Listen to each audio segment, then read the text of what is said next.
Hello, hello. All right, there you go. So thanks for coming, Levent. Thanks for having me.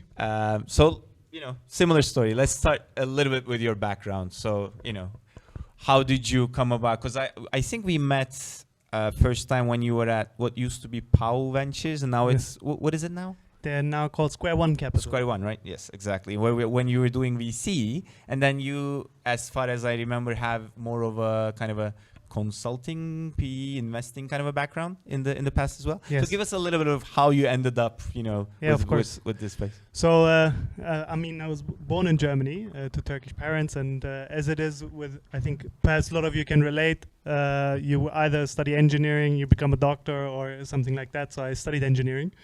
I was very good, but not very passionate about it. So I decided, what do I do with this skill set? And so I thought, okay, as an engineer, I can do complicated maths, so I'll go into finance because that's where you make a lot of money. And so I moved to London. I was there for almost 7 years. Did my master's there, then I started my career at Citibank in public markets. I was an equity analyst. So looking at car manufacturers and their suppliers and told people whether it's a good investment or not. Very exciting job. It is exciting, especially in terms of like the daily blood pressure that you have. So I remember when diesel scandal broke out for VW, I think I didn't sleep for 3 days.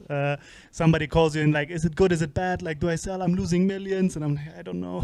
I need to figure it out first. So yeah, that was very stressful. And then I decided to move away from public markets to private markets because things are a bit slower. And so I joined a strategy consultancy called Roland Berger in their London office. And there I was basically supporting PE and VC funds. So we would look at like the PE funds or VC funds when they do an investment, they do a due diligence.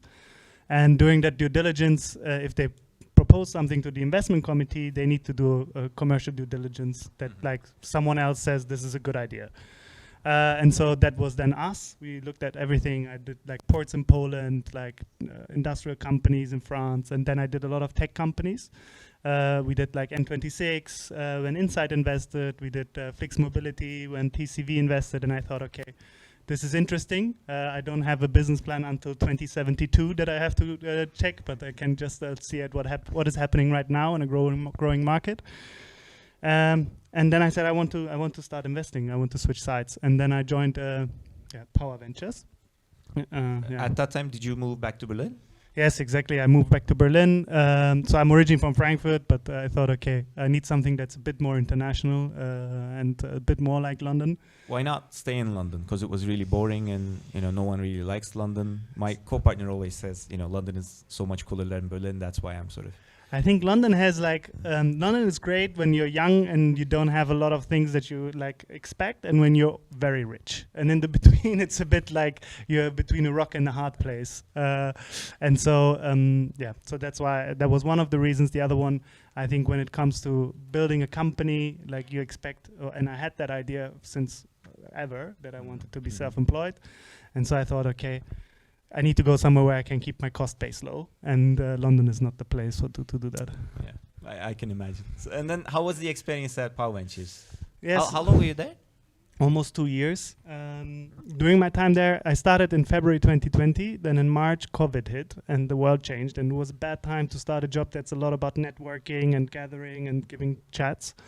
So I then had a lot of time to actually look into the fund itself and figure out, okay, how does this fund actually work? And this was very shocking, I have to say, that you invest millions into companies that do AI and whatnot, and the way you do it is like you send a fax to your bank to open a bank account, and they say you have to come in person and sign here, and then you call a tax accountant, and this person is like, oh, I can't help you right now, and the lawyers, they all charge you 50,000 euros for anytime you call them.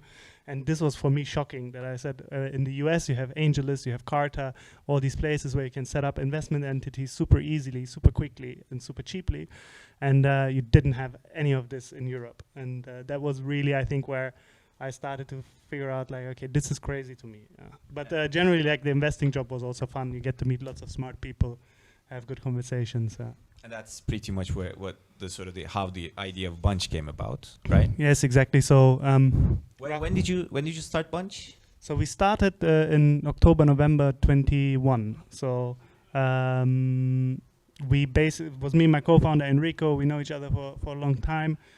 He worked at FinLeap, which was a fintech company builder. They became Embedded Capital, which is a fund, and he said, I don't want to become an investor yet. I want to build stuff. And I was there. I was also like, hey, I see this problem here, and so we started ideating around it a bit, and then decided to jump ship.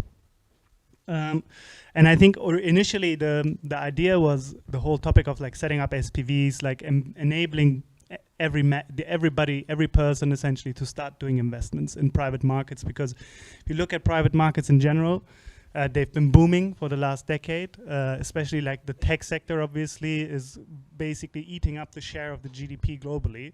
I think that was for the last 20 years.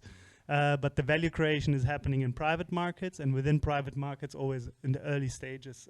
And that's something we've seen also over the last years, that like big US funds, they typically invest Series A or Series B, start doing seed tickets, sometimes even pre-seed tickets. I mean, Andreessen Horowitz, I think everyone's setting up like accelerators nowadays as well, like Greylock and Jason. Yeah. And I have my own thesis behind this, that I say, okay, actually, it's much easier to start up now, and it's much easier to show traction. So actually, it's much easier also to hit certain valuations. And it's different if you invest typically in like a 3 million pre-money, and now suddenly it's 6 or 7 million, that halves your returns as a VC fund. So you have to always think, okay, how do I get earlier? How do I get better into the companies?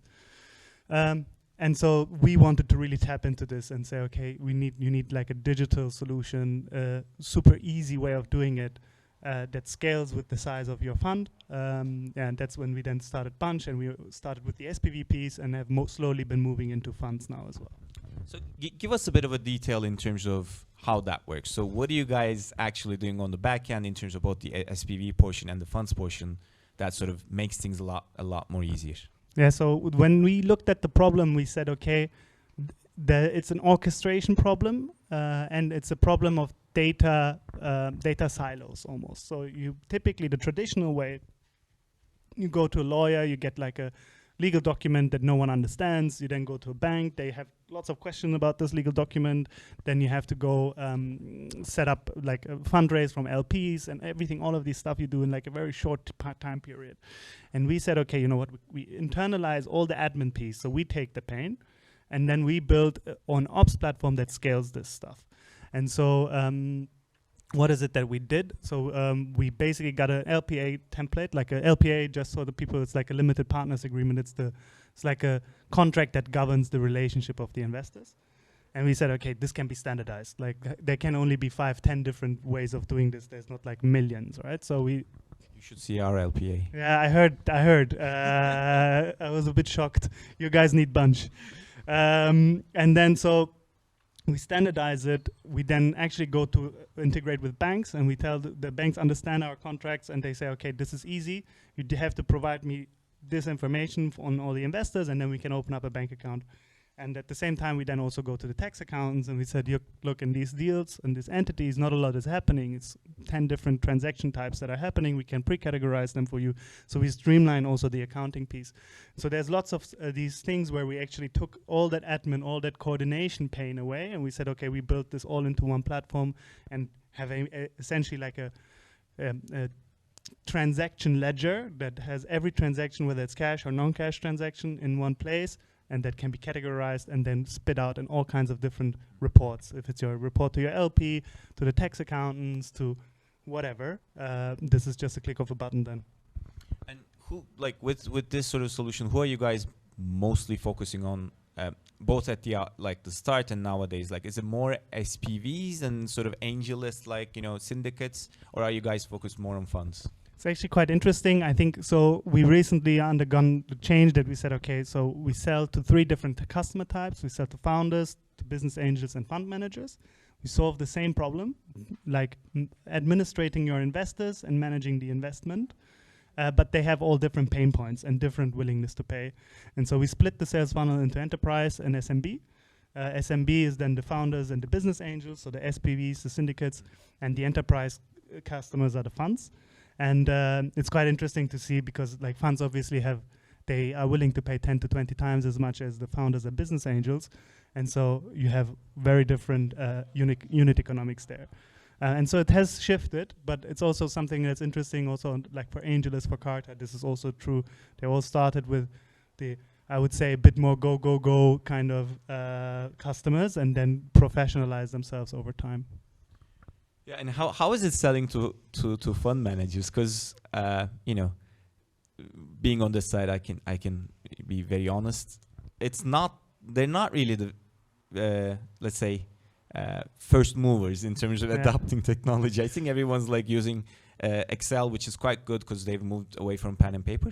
But I don't think they're the sort of the technological adopters, right? Yeah, I think what we see now actually is that there's this urgency that you need to recreate with every customer, right? And the urgency that we see works a lot is your LPs hate you. Your LPs, and they're the one that pay the bill, and they're actually also the ones that pay our bill. So why are you stingy with their money in that sense, right? That's a bit in a harsh way. So what we tell them is like, if everybody else uses digital solutions, if everybody else has financial services involved, etc., and you're the only one out, when you want to go fundraise next year and your performance is not stellar, you're going to have a way harder time than the others that say, you know what, investing with us is easy. You get 4 capital calls a year. Everything is automated. You can use Bunch. All the information is there. So from that point of view, this works. And if you then look at the customer, actually, what we realize is that it's an enterprise customer. Like ACVs can go from 50 to 150 or even 200,000 with some of those. And for that, I would say the sales cycle is actually not that bad. Like you know within a week or two whether the customer wants to really change. And if they do, the sales cycle is perhaps another month or two, and you speak to like 4 people in the fund, perhaps. I mean, you're like 6 people, perhaps. So it's not that complicated, like when you sell to a delivery hero or something, where like you have the CFO, the COO, or whatever, like all these different types of organizations. Yeah, I think that's one of the advantages. Even some of the sort of the really large, you know, billion-dollar assets under management kind of funds, some of them are like just 10 to 20 people, 30 people, right? So okay. So it's actually quite nice.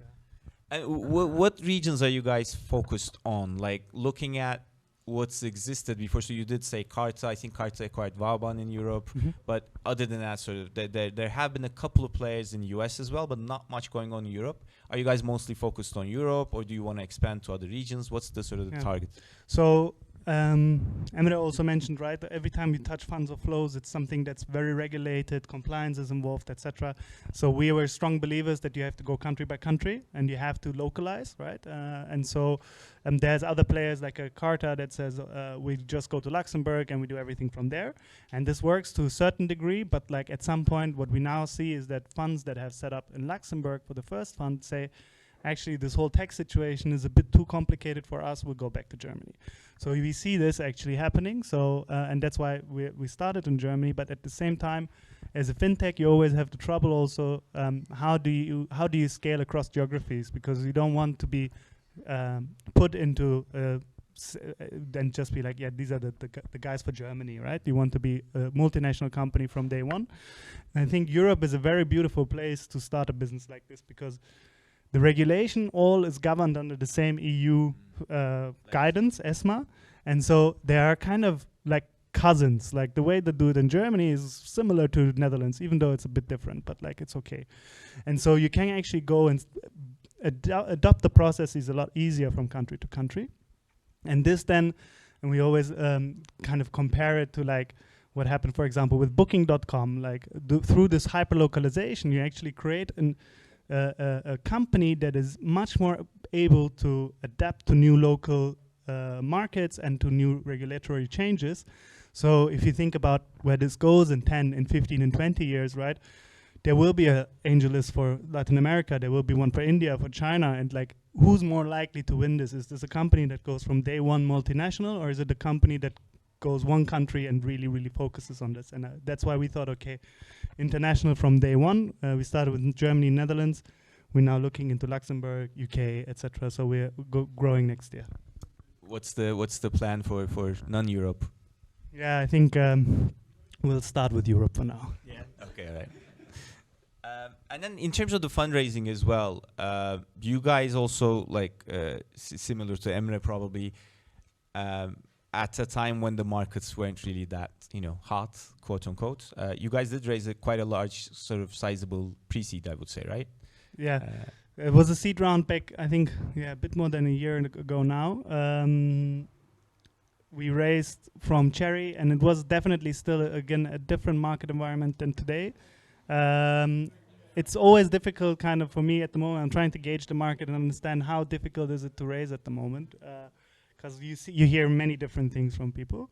But yeah, I think fundraising is a bit like a dating process, and like Emre also mentioned, right? Like after the seed round, you don't just when you get in a relationship, you don't drop everything, right? You kind of keep your stoves warm until you figure out where you go, and so it's the same thing with this. I think we had been in touch with Cherry for like 6 months or so in advance. We've been speaking to them, and then once you have the proof points in your business model, and you can show to certain KPIs that say, look, this is now going to work, then it's much easier to then close the financing round. And that's something that I can only recommend.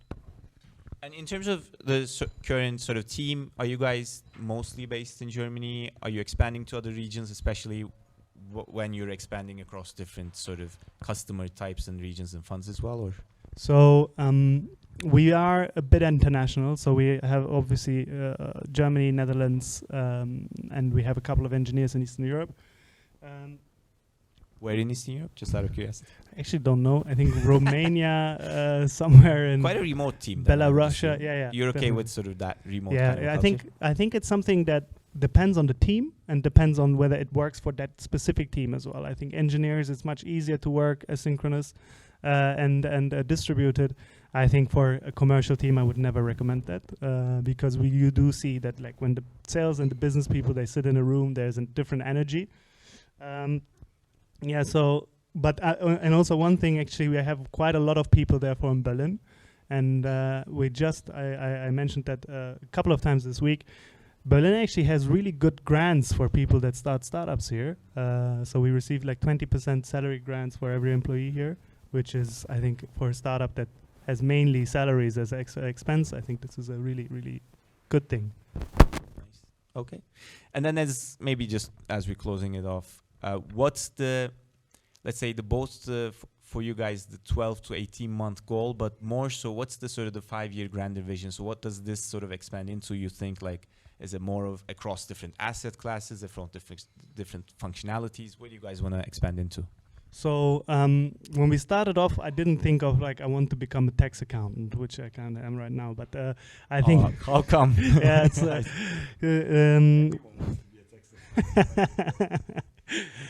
so where we were coming from. So I worked in public markets, and you see obviously that the volumes, etc., are completely different. And why is that? So for liquidity, you need transparency, you need standardized processes, and you need trust. And to bring liquidity to private markets, you need to somehow start somewhere. And this is very difficult because it's traditionally been a business that has been ruled by lawyers, by tax accountants, and it was something that was very difficult to do. And so our vision is to really bring liquidity into private markets. And we started already with credit lines that we start offering, and we want to go into primary and secondary market liquidity. Ultimately, I think there has to be something like an ETF for private markets. I think most businesses that are doing this at the moment suffer the problem of adverse selection. And so we believe if we are the infrastructure that, for example, 500 startups runs on, you then can co-invest into the 500 startup opportunities, which will basically help you to be in the top quartile, top decile of startups. And so really we want to at some point become something like a BlackRock for private markets. All right. Thank you, Levent. Thank you very much. Good vision. Thanks. Thanks.